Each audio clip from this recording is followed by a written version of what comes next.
Goeiedag, ek groet jou in die kosbare naam van Jesus Christus.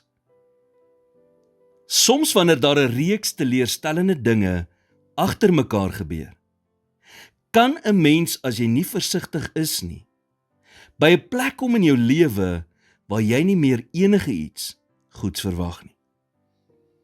'n Plek waar jy voel dat as jy nie verwag dat enige iets goeds sal gebeur nie, sal jy nie teleurgesteld wees as daar niks goeds gebeur nie. Maar dit is nie hoe God wil hê ons moet lewe nie.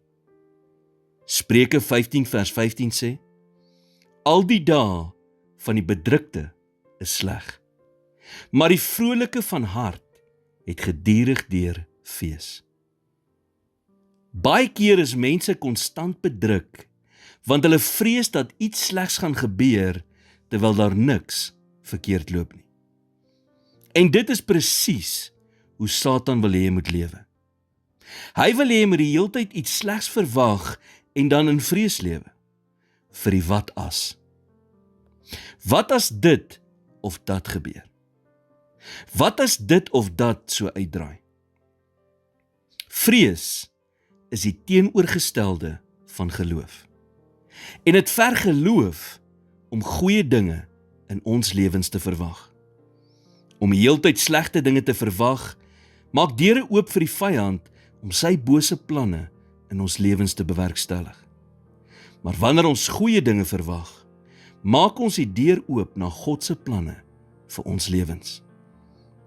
Klaagliedere 3 vers 25 sê, goed is die Here vir die wat op hom hoop, vir die siel wat hom soek. God wil goed wees vir jou, maar jy moet verwag dat hy in jou lewe sal beweeg. Vandag is jou dag om te begin glo dat God vir jou goeie dinge in store het. Verklaar vandag oor jou lewe, God is goed en ek verwag dat daar goeie dinge met my sal gebeur. Of jy dit nou kan sien of nie, hou aan bid en verwag, want God wil vir jou goed wees. Here, dankie dat U goeie planne het vir my lewe.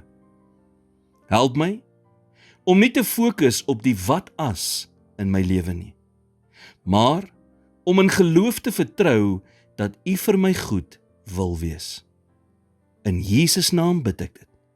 Amen.